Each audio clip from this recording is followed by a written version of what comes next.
Hello दोस्तों, कैसे हैं आप लोग। और आज हम बहुत दिनों के बाद एक नया टॉपिक लेके आए हैं, carbon isotope and its application. तो अभी तक हमने दो लेक्चर बनाए थे रिलेटेड टू आइसोटोप। पहला लेक्चर तो था आइसोटोप की डिफिनीशंस क्या है, इलेक्ट्रॉन प्रोटॉन और न्यूट्रॉन क्या होते हैं, एटम्स क्या होता है और कैसे ये आइसोटोप जो एक दूसरे के आइसोटोप डिफिनीशन क्या है, ये किस पर डिपेंड करते हैं, ये सारी चीज़ें हमने देखा था। तो आज हम एक नया टॉपिक लेके आए हैं, carbon isotope and its application.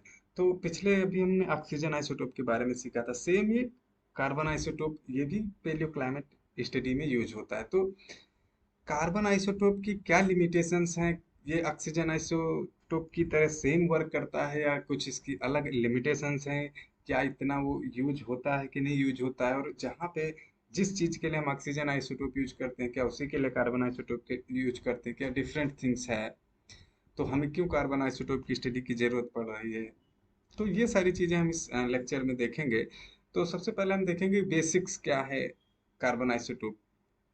तो इसमें देखिए, जो कार्बन आइसोटोप हमें पता है, जो नेचुरल आइसोटोप्स ऑफ कार्बन में थ्री हैं, 6 कार्बन 12, 6 कार्बन 13 एंड 6 कार्बन 14। तो यहाँ पे आप देख रहे हैं कि 6 कार्बन 12 में 6 प्रोटॉन है, 6 न्यूट्रॉन है और इसका एटॉमिक वेस है 12 और आइसोटोप मास है 12 U। 6 कार्बन 13 में देख रहे हैं कि एक न्यूट्रॉन ज्यादा है इसमें, और 6 कार्बन 14 में 2 न्यूट्रॉन ज्यादा है। तो यहाँ पे देख रहे हैं कि जब नंबर ऑफ प्रोटॉन तीनों में सेम है और नंबर ऑफ न्यूट्रॉन डिफरेंट है, तो इन्हीं को हम बोलते हैं आइसोटोप्स।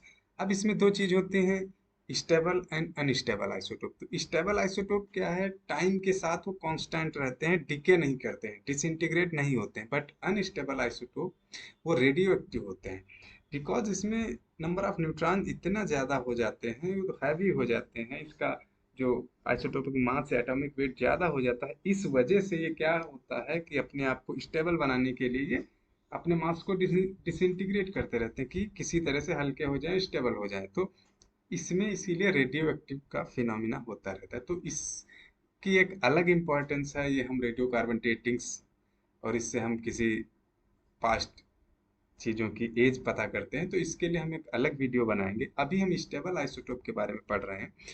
तो यहाँ पर 6 कार्बन 12 एंड 6 कार्बन 13 ये दो यूज होते हैं। तो अब देखिए, अबंडेंस की अगर हम बात करें तो 6 कार्बन 12 98.89% और 6 कार्बन 13 1.109%।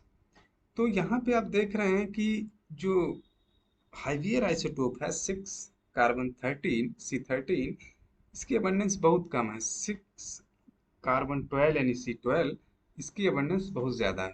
तो हम क्या करेंगे, हैवियर अपॉन लाइटर का रेशियो लेके हम डेल्टा C13 की वैल्यू निकालते हैं। उसके लिए एक फार्मूला है, हम नेक्स्ट स्लाइड में देखेंगे। दिस इज, तो यहाँ पे आप देख सकते हैं कि ये हमने, ये देखो हमने कार्बन आइसोटोप के लिए, ऊपर वाला ये ऑक्सीजन आइसोटोप के लिए है ये फार्मूला, राइट। ये हम पहले बता चुके हैं कि डेल्टा 18 निकालने के लिए डेल्टा 18 O16 सैंपल यानी हैवियर अपॉन लाइटर सैंपल में रेशियो, और हैवियर अपॉन लाइटर का ratio standard difference upon delta 18 और 16 स्टैंडर्ड इंटू 1000। तो सेम हम देखेंगे कार्बन के लिए, सेम ही चीज फार्मूला जैसे ऑक्सीजन के लिए हम बता चुके हैं, वैसे ही डेल्टा C13 निकाला जाता है हैवियर अपॉन लाइटर का रेशियो सैंपल में, हैवियर अपॉन लाइटर का स्टैंडर्ड में, दोनों का डिफरेंस, फिर डिवाइड कर देते हैं हैवियर लाइटर रेशियो के स्टैंडर्ड से इंटू 1000। तो ये हमारा डेल्टा C13 निकल आता है। तो ये जो डेल्टा C13 अब हम निकाल लिए हैं, इसकी कैसे फ्रैक्शनेट होता है एक रिजर्वायर से दूसरे रिजर्वायर में, तो ये कैसे डिपेंड करेगा कि C12 और C13 ये कौन ज्यादा किसी एक रिजर्वायर में स्क्वेटर्ड हो रहा है या रिमूव हो रहा है या फिक्स हो रहा है। तो जैसे एक, अब यहाँ पे देखिए C12 अपान C13, तो अगर हम C12 की वैल्यू ऐड करते जाएंगे तो ये जो रेशियो है ये क्या हो जाएगा, कम हो जाएगा। अगर C12 की वैल्यू कम होती, C13 ज़्यादा होता जाएगा, तो ये रेशियो बढ़ जाएगा। तो इससे क्या होगा कि हमारा डेल्टा C13 की वैल्यू पर फर्क पड़ेगा। तो ये कैसे चेंज होता है, ये अब हम अभी देखेंगे। तो this is the terrestrial and marine fractionation. तो अब हम देखेंगे कि जो कार्बन आइसोटोप है कि कैसे फ्रैक्सीनेट होता है। तो पहले हम देखेंगे टेरेस्ट्रियल पे कैसे फ्रैक्सीनेट होता है, फिर मैरीन सिस्टम में। तो हमें पता है कि कार्बन डाइऑक्साइड हमारे एटमॉस्फेयर में मिलती है। तो कार्बन डाइऑक्साइड में जो डेल्टा C13 की वैल्यू है, वो एक एवरेज -7 पार्ट पर मिलती है। सो अब ये -7 पार्ट पर मिल ये फ्रैक्सीनेट होगा। तो सबसे पहले हम देखेंगे कि ये कैसे प्लांट इसको फ्रैक्सीनेट, टेरेस्ट्रियल पे कैसे फ्रैक्सीनेट होगा। भाई वेजिटेशन जो होगा, प्लांट्स होंगे, वेजिटेशन में भी अलग अलग तरह की वेजिटेशन होगी। कुछ प्लांट अलग तरीके से होंगे, कुछ अलग टाइप के होंगे, कुछ लार्ज ट्री होते हैं, कुछ ग्रासेस होती हैं। तो इसमें दो टाइप्स के प्लांट्स होते हैं, उस पर हम डिटेल नहीं जा रहे हैं, C3 प्लांट्स और C4 प्लांट्स। तो हम इतना जान लें, C3 प्लांट्स में जितने ट्रीज हैं, श्रब्स हैं, ये सब आते हैं। C4 प्लांट में हमारे ग्रासेस है, नागफनी है, जो ड्राई कंडीशन में मिलती हैं, दैट इज C4 प्लांट। अब इन दोनों में फ्रैक्सीनेशन की कंडीशन अलग अलग है। अब यहाँ देखिए कैसे फ्रैक्सीनेट होता है। सिंपल एक चीज समझिए कि प्लांट अपना फूड बनाने के लिए फोटोसिंथेसिस करते हैं। अब फोटोसिंथेसिस हमें पता है जब होती है, वहां पे कार्बन डाइऑक्साइड की जरूरत पड़ती है। तो ये कार्बन डाइऑक्साइड जब प्लांट्स यूज करते हैं, तो अब इस CO2 में तीनों अवेलेबल रहते हैं, C12, C13 एंड C14। तो अब यहाँ पर देखिए सबसे ज्यादा क्या यूज करेंगे प्लांट। ऐसा नहीं कि C12 ही सिर्फ यूज करेंगे या C13 यूज करेंगे या C14 यूज करेंगे, बट सबसे ज्यादा क्या यूज करेंगे फोटोसिंथेसिस। जब ये फूड बनाते हैं, भोजन बनाते हैं, तो देखिए समझिए किसी चीज को समझ लो खा रहे हैं भोजन, तो किसी चीज को अगर हमको यूज करना हो तो जिसमें आसानी होगी, वही चीज हम यूज करेंगे। सपोज करिए कुछ हमको लाना है, बहुत टफ चीज है, या सपोज हमें खाना बनाना है, तो जो जितनी इजीली बन जाए वो चीज हम ज्यादा प्रेफर करेंगे। अगर हम बहुत तेज भूख लगी, पता चले किसी चीज में बहुत टाइम लग रहा है, वो चीज हम अवॉइड करेंगे। तो प्लांट भी वो चीज ज्यादा प्रेफर करते हैं जिसमें कम मेहनत लगे।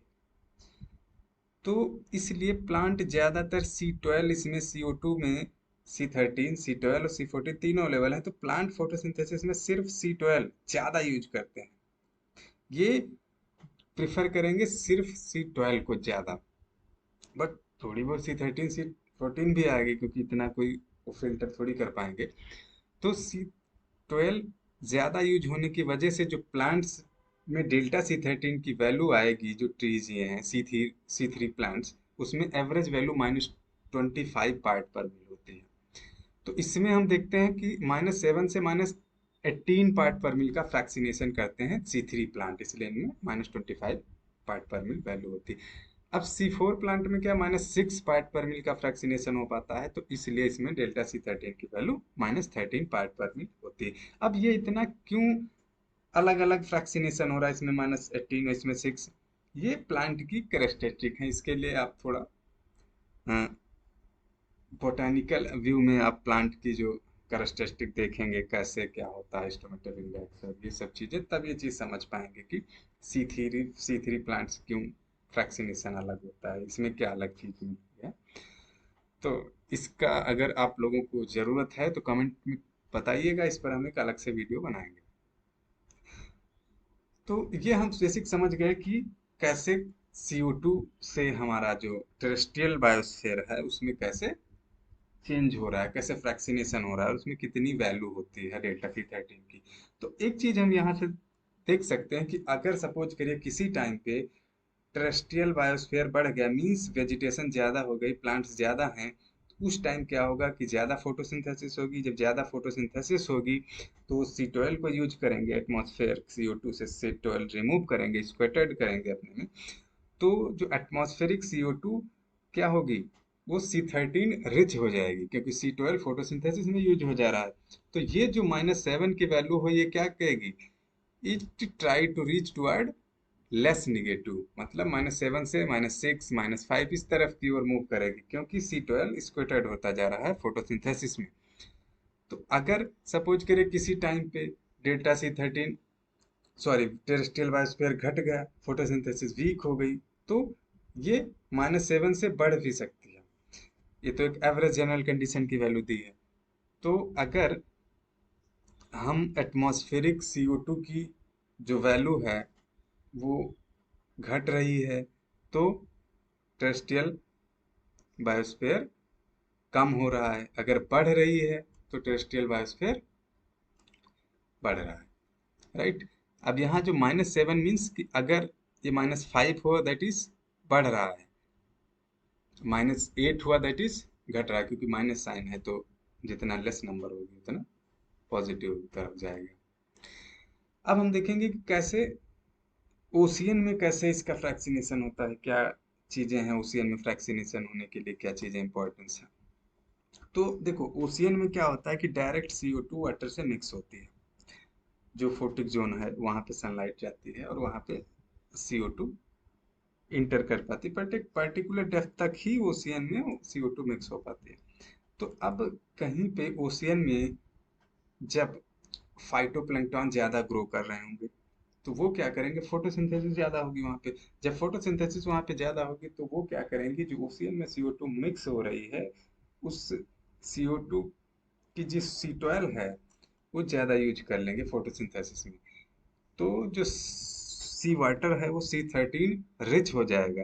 अब हमें पता है जो इनऑर्गेनिक कार्बन है दैट इज कैल्शियम कार्बोनेट या अदर चीजें, वो प्रिसिपिटेट जब होगा तो वाटर में जो चीज से होगा वही सिग्नल लेगा। तो जब कहीं पे फाइटोप्लैंक्टन ज्यादा है तो C12 उधर यूज हो जा रहा है, तो C13 रिच वाटर बचेगा, तो जो कैल्शियम कार्बोनेट प्रिसिपिटेट होगी वो भी C13 रिच होगी। तो जो इनऑर्गेनिक कार्बन में डेल्टा C13 की वैल्यू जो होगी वो पॉजिटिव की तरफ हो। एक जर्नल में 0 मिलती है ओशियन में, बट ये +1 +2 पार्ट पर मिल भी होती है। इट्स डिपेंड ऑन कि कितना फोटोसिंथेसिस हो रही, कितना C12 स्क्वेटेड हो जा रहा है किसी अदर रिजर्वायर में। तो अब ये जो फाइटोप्लैंक्टन C12 रिमूव कर ले रहे थे, स्क्वेटेड कर ले रहे थे, ये जब डेड होंगे तो ये क्या होगा, ये नीचे जाएगा। तो ये जितने भी ऑर्गेनिक मटेरियल है ये C12 रिच होगा। तो ये जब डिसइंटीग्रेट होगा, जब डिके होगा, तो ये C12 रिमूव करेगा। तो इसीलिए ओशियन का जो अपर वाटर है ये डेल्टा C13 की वैल्यू इसमें ज़्यादा होती है, और जैसे जैसे नीचे जाएंगे उसमें डेल्टा C13 की वैल्यू घट जाती है, मोर निगेटिव की तरफ रहेगी। रीजन इज दैट कि नीचे डिसइंटीग्रेट होता रहता है ऑर्गेनिक मैटर, जो C12 रिच होता है वो वाटर में ऐड करता रहता है, इसलिए वो डेल्टा C13 की वैल्यू मोर निगेटिव हो जाती है। तो अब ये कैसे, इसका क्या एप्लीकेशन है, ये सब हम नेक्स्ट अभी स्लाइड में देखेंगे।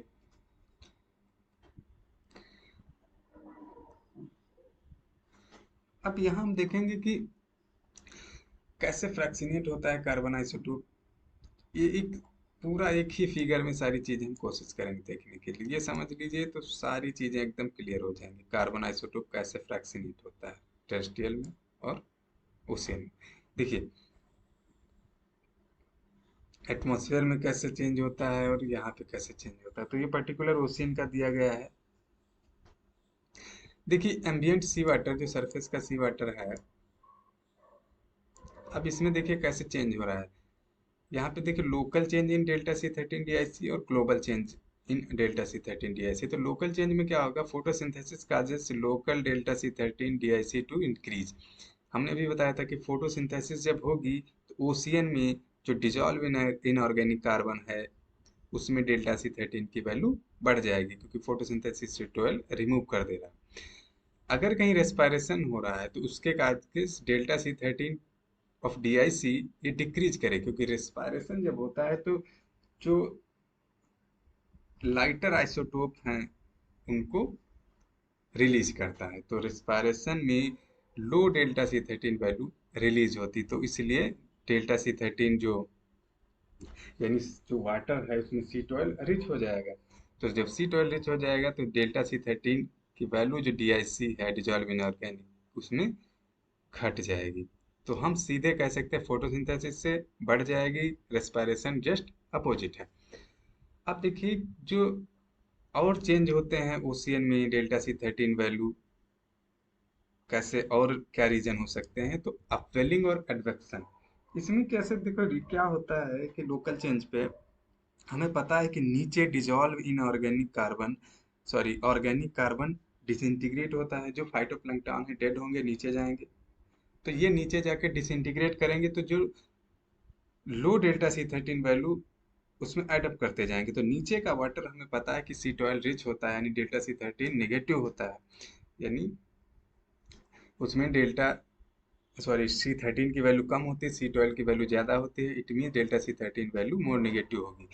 तो अब क्या होगा, जब अपवेलिंग हो रही होगी, एडवेक्शन हो रहा होगा, तो क्या होगा, तब भी तो चेंज करेगा, नीचे का पानी ऊपर आएगा, ऊपर का पानी नीचे जा रहा होगा, तो डेल्टा सी 13 की वैल्यू इससे भी किसी ओशियन में लोकल चेंज दिखाई देगा। ग्लोबल चेंज में क्या कहानी है देखो, ग्लोबल चेंज का हमने बताया था कि release of carbon from lithosphere. एक तो कार्बन आपका हमें पता है कि वोल्केनिक इरप्शन जब होता है तो लिथोस्फेयर से उसमें बहुत सारी कार्बन डाइऑक्साइड निकलती है, तो उसमें भी तो रिलीज होता है, उसमें भी सी 12 होता है ज़्यादा या सी 13 होता है, तो हमें पता है ये सब चीज़ों में ज़्यादा सी 12 होगा। तो अब देखो, growth of terrestrial biosphere causes global डेटा C 13 DIC to increase and vice versa. अब देखो हमने बताया था कि जब टेरेस्ट्रियल बायोस्फीयर बढ़ेगा, वेजिटेशन बढ़ेगा, तो जो एटमॉस्फेरिक CO2 अभी जो -7 पार्ट पर मिल है, उसी वही तो ओशियन में मिक्स हो रही है, तो उसी से फ्रैक्शनेशन हो रहा है। अगर टेरेस्ट्रियल बायोस्फीयर बढ़ गया तो ये क्या होगा, -7 से -5 पहुंच जाएगी, -6 पहुंच जाएगी, तो ये बढ़ रही, पॉजिटिव की तरफ आ रही, तो अब उससे फ्रैक्शनेशन होगा, तो इसके वजह से क्या होगा कि जो डेल्टा सी 13 की वैल्यू इंक्रीज हो जाएगी। रीजन, क्योंकि जब CO2 ही अब डेल्टा सी 13 रिच होती जा रही है, तो जो इनऑर्गेनिक कार्बन वही CO2 जब ओशन में मिक्स करेगी, इनऑर्गेनिक कार्बन बनेगा, उसमें भी सी 13 की वैल्यू रिच होगी, तो डेल्टा सी 13 ऑटोमेटिकली इंक्रीज कर पाए। ये चीज समझ पाया नहीं? तो और एक चीज हम समझ लें कि अगर कहीं पे फॉसिल फ्यूल बर्निंग हो रही है, जैसे ये तो लिथोस्फेयर से कार्बन रिलीज हो रही है, अगर मीन्स कार्बन डाइऑक्साइड आना मतलब जैसे वोल्केनिक इरप्शन, स्मोक, उसमें तो CO2 होगी। अगर कहीं पे सपोज फॉसिल फ्यूल बर्निंग या इंडस्ट्रियलाइजेशन ज़्यादा हो गया, फैक्ट्रीज, तो उस टाइम क्या होगा कि जो CO2 है, ये जो रिलीज होती है, इसमें C12 ज़्यादा होता है, राइट? तो ये C12 रिच होती है, तो अगर कहीं पे फॉसिल फ्यूल बर्निंग या फैक्ट्री बहुत सारी हैं, तो एटमॉस्फेरिक CO2 जो है मोर निगेटिव हो जाती है, -7 से -9 -13 तक पहुंच जाएगी, राइट? तो हमने देखा कि लोकल चेंज और ग्लोबल चेंज कैसे चेंज हो रहे हैं डेल्टा सी 13 की वैल्यू एटमॉस्फेयर में और फिर ओशियन में।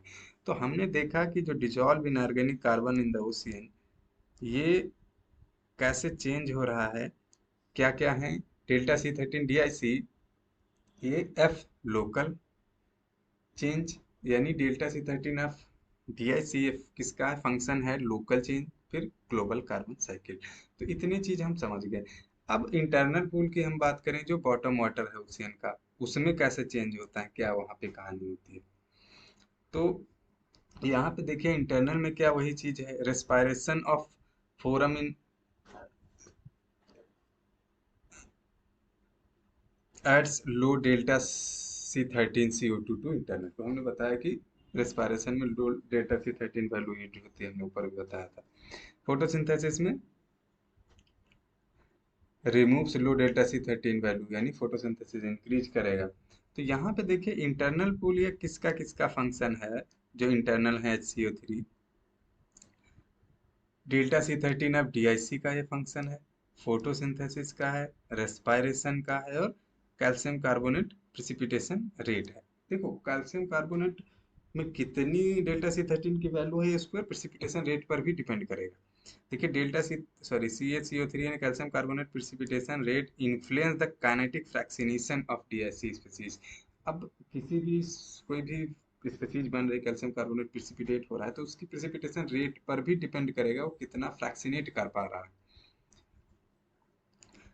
तो कोई अगर सेल है डेल्टा C13 के वैल्यू, तो वो क्या होगा, वो डेल्टा C13 इंटरनल को ही डिपेंड करेगा, राइट।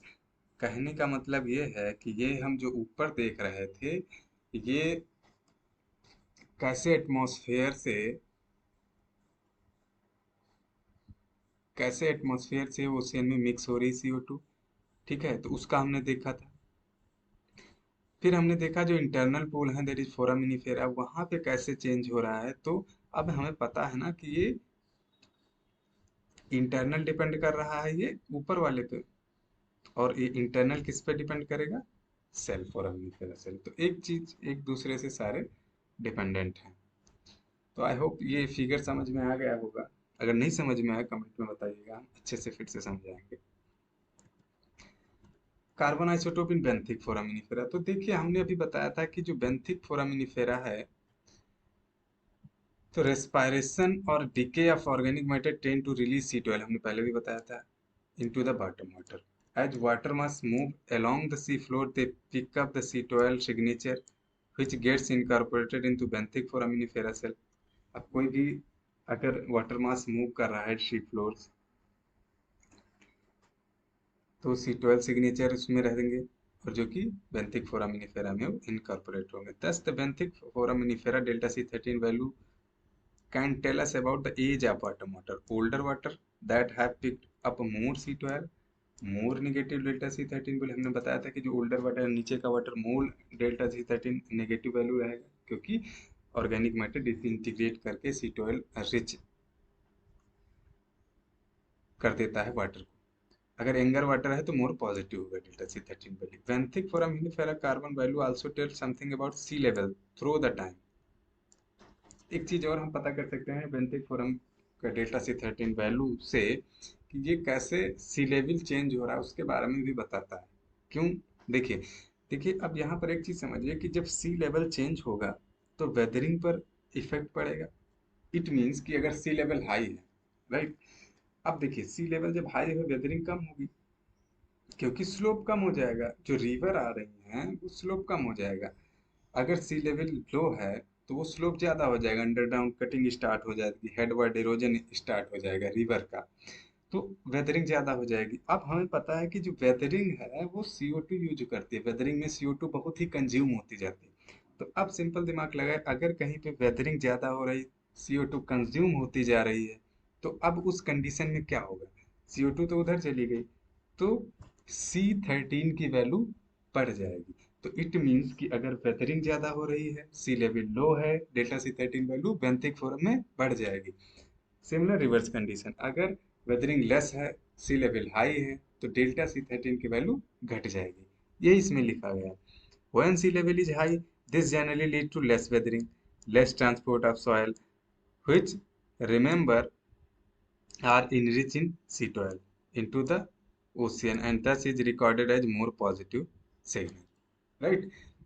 अब एक चीज और ये समझा रहे हैं कि जब वेदरिंग नहीं होगी, राइट, तो एक तो वेदरिंग में CO2 कंज्यूम होते है, दूसरी चीज जो वेदरिंग में मटेरियल आता है, सॉयल रिच मटेरियल जो रिवर लेके आती है, वो C12 रिच होती है, क्योंकि वो जो सॉयल है वो हमने बताया था कि जो टेरेस्ट्रियल बायोस्फीयर है उसी से मिक्सअप होगा, उसकी जो लीव्स हैं ये सब, तो उसमें ऑर्गेनिक मैटर होता है, ऑर्गेनिक मैटर C12 रिच होता है। तो C12 रिच मटेरियल नहीं इनपुट हो पाता है जब लेस वेदरिंग होती है, तो क्या होगा कि मोर पॉजिटिव सिग्नल। अगर लो सी लेवल है तो higher global erosion rate and thus more negative delta C13 signal. So when there is more ice, this leads to drop in sea level. Thus, the more negative value on the carbon isotope are partly due to sea level fall from increased ice sheet to at poles, which leads to increase the weathering. Okay, so when there is more ice, it means drop sea level. जब drop sea level, thus more negative value on the carbon isotope curve are partly due to sea level fall from increased sea ice at depth pole. So ये चीज समझ गए होंगे। ये देखिए यहाँ पे एक सिंपल कर्व दिखाया गया है कि कैसे कार्बन 13 कर फॉर लास्ट 10 मिलियन ईयर। अब यहाँ पे देख रहे हैं कि positive delta C 13 value younger bottom water, higher sea level, less erosion. अब यहाँ पे पॉजिटिव वैल्यू का मतलब है हाइयर सी लेवल है, लेस इरोजन है। इधर निगेटिव डेल्टा सी 13 का मतलब है कि हाई इरोजन हो रहा है, सी लेवल लो है। अब देखिए प्लैंक्टिक फोरम में अगर हम बात करें कार्बन आइसोटोप की तो क्या होता है। Carbon isotope similar to oxygen isotope, carbon isotope obtained from planktic foraminifera are generally interpreted as the more local signal, right? Benthic forum global signal के इनहेल करते हैं, बट प्लैंक्टिक लोकल चेंजेस। अगर surface layer में ocean में as the surface layer in the ocean is not homogeneous, मतलब well mix नहीं है as the bottom. तो carbon isotope value in planktic foraminifera cell are mainly affected by photosynthesis and अपवेट। अगर mix नहीं तो जाहिर सी बात फोटोसिंथेसिस, अब हमने बताया था फोटोसिंथेसिस होगी, C12 उधर चला जाएगा तो C13 वाटर में बचेगा, C13 बचेगा तो डेल्टा C13 की वैल्यू बढ़ जाएगी। तो अगर फोरामिनिफेरा में कहीं डेल्टा C13 की वैल्यू बढ़ी मिल रही है तो इट मीन्स कि उस टाइम वहाँ प्रोडक्टिविटी हाई थी। तो फोरामिनिफेरा में हम डेल्टा C13 के value as a productivity indicator भी यूज करते हैं। यही चीज इसमें बताया गया है। When there is a little or no change photosynthesis happening water column, more sheet oil are available from foraminifera built to their cell, so causing delta C13 signal to become more negative। अगर कहीं photosynthesis कम होगी, seat oil भाई use नहीं हो पाएगा उधर, तो seat oil rich water हो जाएगा। अब उसी से फोरामिनिफेरा की कैल्साइट जो सेल बनेगी तो वो सीट ऑयल रिच हो जाएगी, तो डेल्टा C13 की वैल्यू नेगेटिव हो जाएगी। So thank you so much for learning. I hope कि ये चीज़ समझ में गए होंगे। अगर कहीं पे डाउट है तो कमेंट बॉक्स में बताइए, हम उसको अच्छे से फिर एक्सप्लेन करेंगे। Thank you.